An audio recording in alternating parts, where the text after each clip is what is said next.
내가 윤석열 정부를 만든 사람이다. 이른바 창윤주자라고 주장하는 원희룡 후보는 한동훈 후보에게 없는 게 소통과 신뢰, 경험이라고 주장했습니다. 윤석열 대통령과의 소통이 없으니 신뢰가 없다는 주장입니다. 사실상 의미 있는 서로 간의 소통이 단 한 번도 없었다는 것에 대해서 제가 너무 충격을 받았고요. 원희룡 후보는 박근혜 전 대통령의 탄핵을 들면서 대통령을 우리가 먼저 공격함으로써 공멸했던 경험을 되풀이해서는 안 된다며 한동훈 후보의 제3자 최상병 특검에 반대 입장을 분명히 했습니다.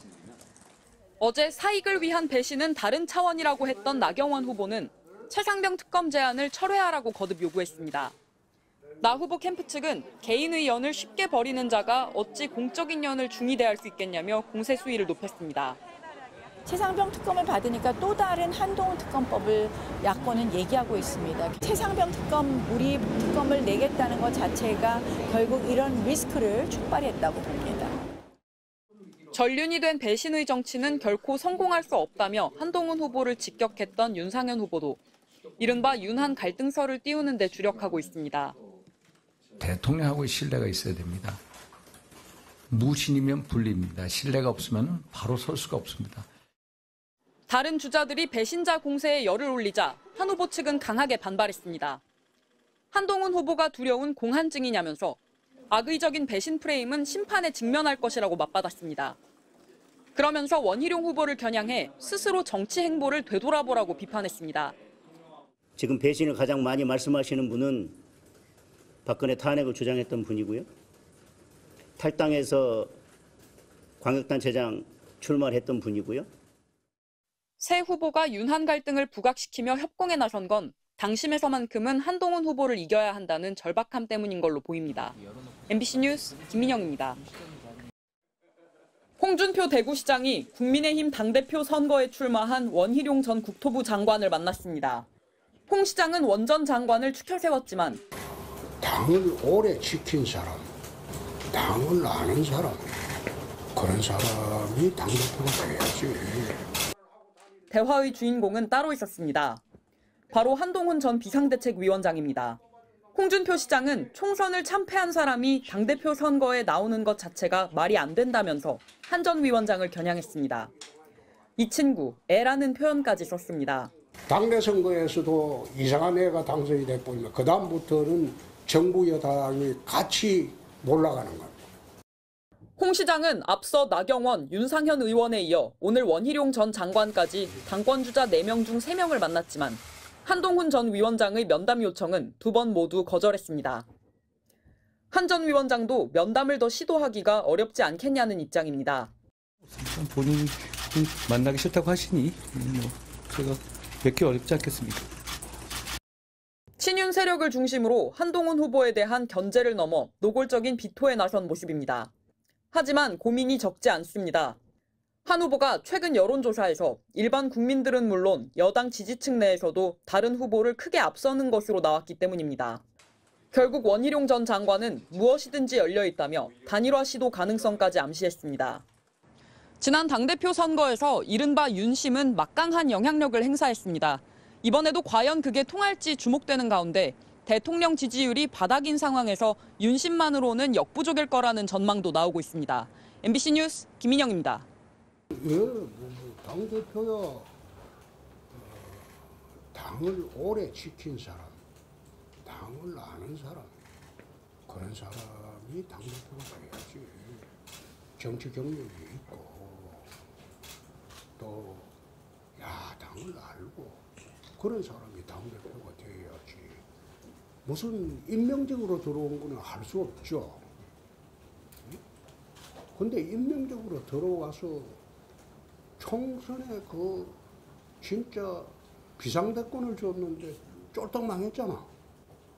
그래 해놓고 또 하겠다. 나간 지 며칠 됐어요. 또 하겠다. 그걸 찍어주는 사람이라면 그거 오히려 이상하지. 나는 그 이해가 안 돼요. 지금 정당사에 총선 참패하고 물러난 사람이 다시 전당대회에 나온 전례가 한 번도 없습니다. 근데 그걸 지금 하겠다고 하니 당을 얼마나 우습게 보고 당원들이나 국민들을 어떻게 우습게 보면 그런 짓을 하겠다니 난 이해가 안 돼요. 그래서 내가 말들이 많아서 그러는데 25일 날 오겠다고 하는데 내가 거절했어요. 오지 마라. 그랬습니까? 25일 날 오지 마라. 아니, 내가 본인이 직접 온 게 아니고 사람들 시켜가지고 그렇게 여러 사람 시켜갖고 전화가 왔길래 야, 우리 비서실장이 나한테 보고도 안 해요. 그런 거는 와도 안 만난다. 오지 마라. 또 27일 날 온다고 그래. 그날도 오지 마라. 아니, 만날 이유가 없지. 사람들이 오해를 많이 하는데 원장과 한 생각을 해보세요. 2017년도 내가 당대표를 그 임시로 맡아서 했잖아요. 그 당이 붕괴되고 난 뒤에 그때 국정농단의 수사신부 책임자 하면서 우리 진영의 사람들을 불러간 게 1000명이 넘습니다. 그때 내가 당대표를 했어요.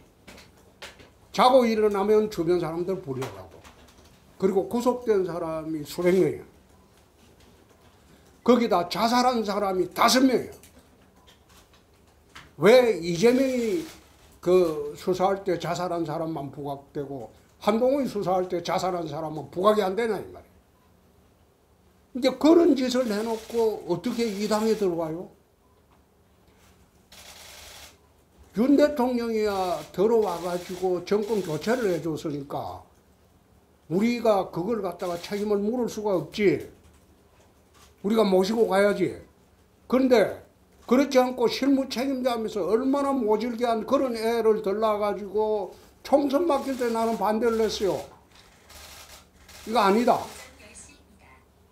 근데 총선 참패하고 난 뒤에도 나 이러는 거 보고 이거는 진짜 정치적 정의에 어긋난다. 그래서 나는 이 전당대회에 나왔다는 자체가 이게 말이 안 된다. 또 어제 모 일간지에 그 줄 쓴 사람들 행태를 봤어요. 근데 그 중에서 일부는 뭐라고 했냐면 이철규가 출마해서 나올 때 어떻게 했습니까? 에? 총선 책임을 져야 하는데 패배해. 이철규 그 원내대표 못 나오도록 그렇게 모질게 물어뜯은 사람들 아닙니까? 그 사람들이 지금 총선에 주범 앞에 줄을 서가지고 설치고 있다는 거. 그게 내 말이 되냐 이 말이야. 그래서 나 참 정치판이 이상하게 돌아간다.